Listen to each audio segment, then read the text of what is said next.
Salut les amis, salut Anto. Bonjour à tous. Alex, t'es là, comment Ça ça fait va? plaisir, je suis là dans mon petit chalet normand, tu Mais vois. oui, je vois ça. T'es à la montagne, c'est incroyable. T'es Écoute, où? on s'y croirait, mais la neige a déjà fondu ici, dommage. Ah oui, c'est vrai. Ah, ok, ok. Bah nous, ça va, il n'y a pas eu trop de neige. Mais content de te voir en tout cas. Content de vous voir les amis, content d'être avec vous pour ce Con- nouvel épisode, d'aller plus loin. Exactement, j'ai pas compté, mais il y a plein d'épisodes. Et si vous les avez pas vus, allez sur YouTube, sur plein de réseaux, etc. Vous allez les retrouver et regardez-les Ouais, tous, les amis. Alex, et on a préparé un petit truc pour toi, Alex. Alors, est-ce que tu ouais. lis ta Bible? Oui, ça m'arrive assez souvent, ouais, je dois Ça dire. t'arrive. Bon, voilà, j'espère. Bon, c'est bien. Je suis content d'entendre, mon cher Alex. Alors, écoute, j'ai un petit quiz pour toi et tous ceux qui regardent cette vidéo, vous pouvez également le faire en même temps que Alex. On va voir si vous allez être plus rapide que Alex. Je ne connais pas le quiz, hein. Je connais pas, sinon ce serait de la triche, voyons. C'est un petit peu la pression pour toi, Alex, pour voir si les gens ils vont être plus rapides que toi ou non. Je ne sais pas si vous voyez, j'ai un petit chronomètre. On arrive à. Ouais, plus ou moins, c'est pas terrible, hein, désolé. Je vois, je Ok, vois. 1 minute. Et il va falloir que tu répondes au plus de questions possibles. Est-ce que tu es prêt? Prêt, Ok, attention. 3, 2, 1, c'est parti. Ok, nommez un apôtre de Jésus.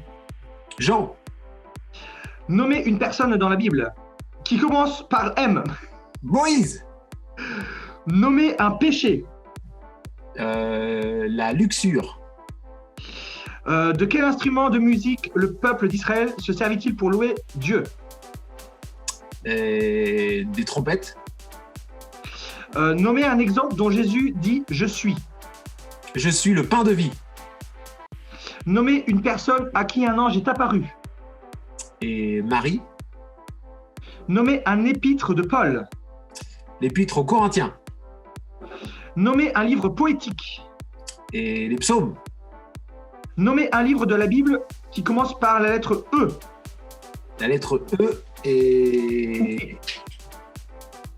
La lettre E et. Ah, là, je bug là. Dans la Bible. Un livre dans la Bible. Ah, c'est fini. Ah là là là là. Le dernier, je C'est l'ai vrai, pas. E. Ah, ça t'a bloqué. Il y en a plein. E ou E. Alors, E. Alors, le premier, c'est juste après Genèse, il y en a un. Exode, bien sûr. Oh, vache. Ok, super. Donc, on va pas je la crois que compter, c'est ta celle-là. seule erreur.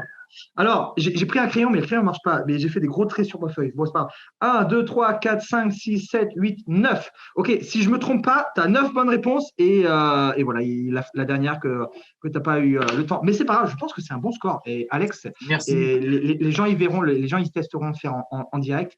Mais voilà, je pense que c'était bien, Alex. Je te félicite. Bravo, Alex. Bravo. Merci. Bon, du coup, on peut passer au partage biblique. Ouais, bien sûr. Alors, Anto, tu as ta Bible? Et j'ai mon téléphone. Ah, ok, parfait, parfait. Alors, Il y a la Bible, il y a la Bible. Alors, aujourd'hui, c'est vrai qu'on vit dans une période, les amis, où c'est un petit peu compliqué en ce moment. Peut-être dernièrement, tu as vécu une épreuve aussi. On est peut-être en plein milieu d'une épreuve aussi avec cette situation sanitaire un petit peu compliquée. Mais du coup, on va voir qu'est-ce que la Bible nous dit par rapport au temps d'épreuve qu'on peut vivre. Et j'aimerais vous amener dans Marc chapitre 6 du verset 45 à 52. C'est un récit qu'on connaît bien, Anto, qui parle du fait que Jésus est arrivé en marchant sur les eaux à un moment donné. Donc, c'est un récit vraiment magnifique il y a beaucoup de choses extraordinaires dans ce récit et j'aimerais qu'on le lise ensemble. Donc, à partir du verset 45, il dit « Aussitôt après, il obligea ses disciples à monter dans la barque et à passer avant lui de l'autre côté, vers Bethsaïda, pendant que lui-même renverrait la foule. Quand il eut renvoyé, il s'en alla sur la montagne pour prier. Le soir étant venu, la barque était au milieu de la mer et Jésus était seul à terre. Il vit qu'ils avaient beaucoup de peine à ramer car le vent leur était contraire. Vers la 4e veille de la nuit, il alla vers eux, marchant sur la mer, et il voulait les dépasser. Quand ils le virent marcher sur la mer, ils crurent que c'était un fantôme et ils poussèrent des cris, car ils le voyaient tous et ils étaient troublés. Aussitôt, Jésus leur parla et leur dit « Rassurez-vous, c'est moi, n'ayez pas peur. » Puis il monta vers eux dans la barque et le vent cessa. Ils furent en eux-mêmes tous stupéfaits et remplis d'étonnement, car ils n'avaient pas compris le miracle des pains parce que leur cœur était endurci. Alors, on voit plusieurs choses dans ce récit qui est très connu, mais voilà, si tu es avec nous, tu nous écoutes, il y a plusieurs choses que Jésus va faire. En fait, il y a 3 choses que Jésus va faire dans ce récit qui nous montrent à quel point il est attentif aux temps difficiles dans notre vie. Donc, dans ce récit, on voit que la période difficile, c'était les disciples qui l'a traversée parce qu'ils étaient au milieu d'un lac, au milieu d'une tempête, et ils pensaient littéralement qu'ils allaient mourir. Et pourtant, Jésus va les rassurer, Jésus va aller vers eux et Jésus va les rencontrer dans ce moment d'épreuve.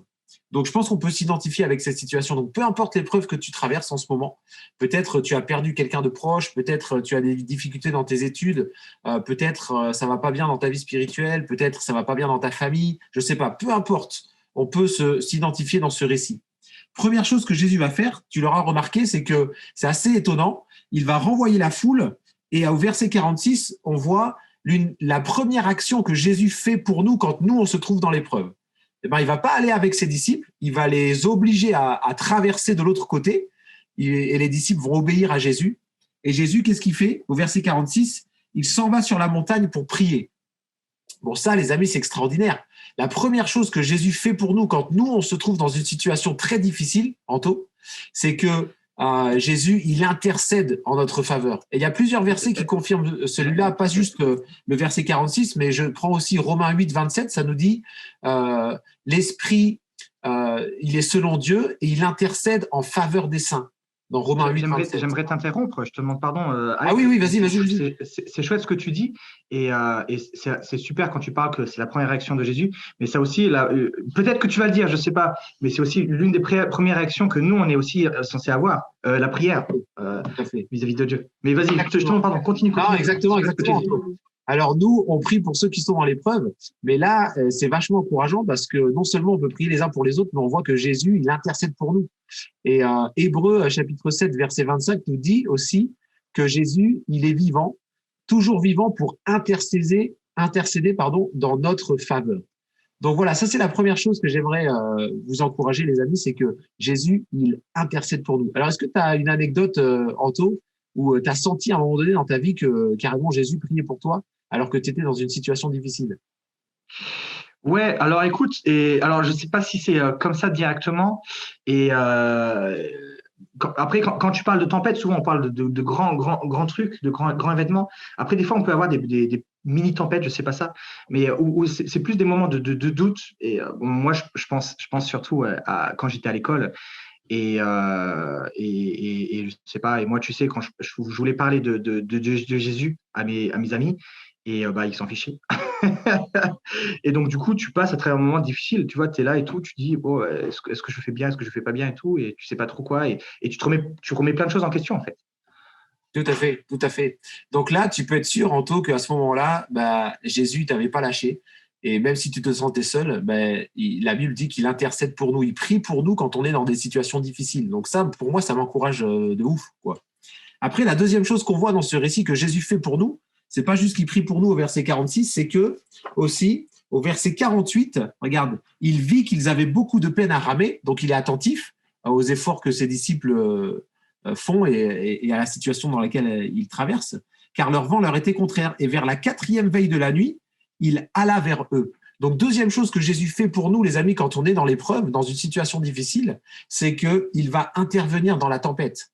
Donc, Jésus, il reste pour prier pour ses disciples, il intercède pour eux alors qu'ils se trouvent dans la tempête, mais il va aussi se déplacer, il va venir vers toi, il va intervenir, tu vois. Et il y a vraiment des chouettes histoires dans la Bible, Anto, où on voit que Jésus intervient littéralement en plein milieu de la tempête. Tu te souviens des 3 amis de Daniel qui sont jetés dans la fournaise ardente, et tout d'un coup, tu as un 4e qui apparaît, et là, ils se disent « Waouh, Jésus est avec nous ». Il y a aussi l'histoire de Jérémie qui se retrouve dans une citerne à un moment donné, et les amis viennent l'aider, et ils le sortent de cette situation terrible. On peut penser aussi à Moïse face à la mer Rouge et les Égyptiens qui sont derrière lui, et il n'y a pas d'issue, et pourtant Dieu va ouvrir la mer, donc il intervient. Là, c'est pas qu'il marche sur l'eau, c'est carrément qu'il va ouvrir la mer. On peut penser aussi à plein d'autres histoires. Est-ce que tu as une anecdote, Anto, dans laquelle tu te souviens que Jésus est intervenu d'une façon extraordinaire dans ta vie? Alors j'ai du mal à peut-être. Alors tu me prends un peu de cours, donc je ne sais pas là directement et de la manière dont Dieu a intervenu. Et maintenant moi je pourrais penser plus peut-être que des fois Dieu intervient et plusieurs façons. Des fois il peut intervenir par d'autres personnes, des fois même par la parole de Dieu. Des fois on est perdu. Et des fois, Dieu, il veut nous parler à travers sa Bible. Des fois, il utilise d'autres personnes. Je te demande pardon, Alex. Là, tout de suite, là, comme ça, je suis un peu pris de court. Mais ce qui est chouette, et bon, j'ai pas trop envie de anticiper, de m'avancer dans ton partage. Mais, euh, mais ce qui est chouette, c'est de. Enfin, je suis témoin dans ma vie et j'ai un cœur tranquille parce que je sais qu'il intervient et je sais qu'il est présent. J'ai plein de choses qui sont arrivées dans ma vie, des choses un peu difficiles. Et moi, je suis allé en famille d'accueil, j'ai pas connu mon père, etc. Et je sais qu'il y a beaucoup de personnes qui ont vécu des moments très difficiles comme ça. Mais dans ces moments, même à travers ça, je savais que Dieu était là, en fait. Et en fait, ça m'affectait pas tant que ça, parce que je savais que Dieu était présent. Amen. Bah, c'est excellent. De toute façon, il y a des tonnes d'histoires comme ça. Mais voilà, en tout cas, on voit que Jésus, il est sensible et ça l'intéresse, l'épreuve par laquelle ses disciples sont en train de passer. Donc, comme peut-être tu traverses une épreuve, toi, en ce moment, toi qui nous écoutes ou qui nous regarde, eh ben, Jésus, ça l'intéresse. Et il va pas rester là, les bras croisés. Il prie pour toi, il vient vers toi, il intervient dans la tempête. Et aussi, la troisième chose que Jésus va faire, qui est extraordinaire, on voit dans le verset 51, il dit, puis il monta vers eux dans la barque et le vent cessa. Waouh! Donc là, Jésus, non seulement il prie pour toi, il intervient aussi, il va te sortir de cette épreuve, il va trouver un moyen parce que tu lui fais confiance, mais aussi il va amener la paix, il va installer sa paix d'une façon extraordinaire. Donc, bon, moi j'ai une petite anecdote personnelle, j'ai perdu mon père, j'avais 20 ans et je devais rentrer, j'étais à l'étranger, je devais rentrer en France pour les funérailles et c'était un moment très difficile. Et pourtant, je me souviens quand j'étais dans l'aéroport, j'attendais l'avion qui allait décoller pour m'emmener en France et puis arriver dans ce terrible drame et puis faire face avec la famille, le deuil, l'enterrement, la cérémonie, tout ça. Eh bien, dans l'aéroport, je me souviens, j'ai senti une paix profonde m'envahir. Je voyais les avions là à travers la vitre et je savais où mon père était allé, parce que mon père avait mis sa foi en Jésus-Christ comme son sauveur et je savais qu'il était parti au ciel. Et donc, j'avais cette paix énorme dans un moment où normalement j'aurais dû être effondré et pas bien du tout. Donc, je l'ai expérimenté vraiment. Donc voilà ce que Jésus fait, les amis. C'est vraiment un récit riche. On n'a pas le temps d'aller dans tous les détails, mais il fait trois choses dans ce récit. Il en fait d'autres, bien sûr, mais trois choses qu'on peut relever. Il prie pour toi, il intervient aussi, il va te donner la force de surmonter cette épreuve, d'intervenir dans cette épreuve. Et aussi, troisième chose, il va installer sa paix dans ton cœur, même au milieu de l'épreuve, comme il a fait avec ses disciples. Même en pleine tempête, Jésus arrive et il dit, voilà, n'ayez pas peur. N'ayez pas peur. Et c'est intéressant, cette phrase, n'ayez pas peur, elle revient tellement de fois, Anto, dans les évangiles.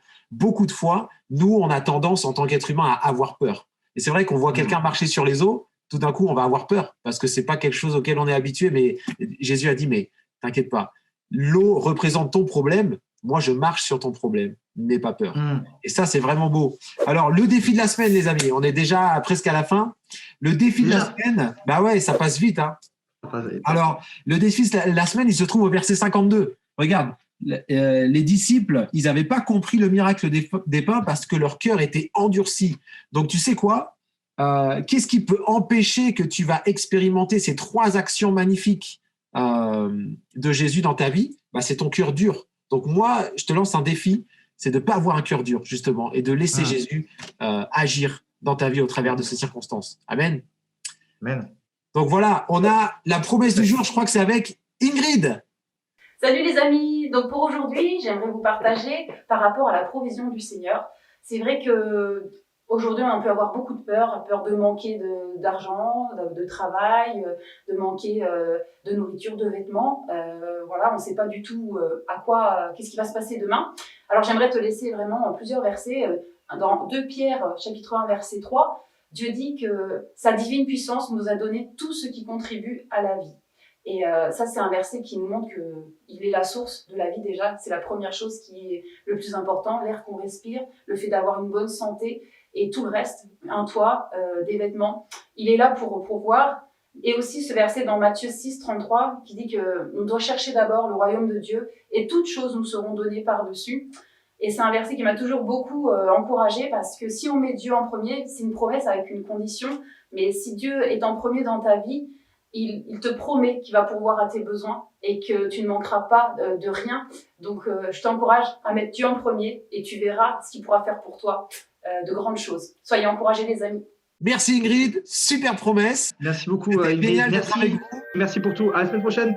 Salut, bye bye.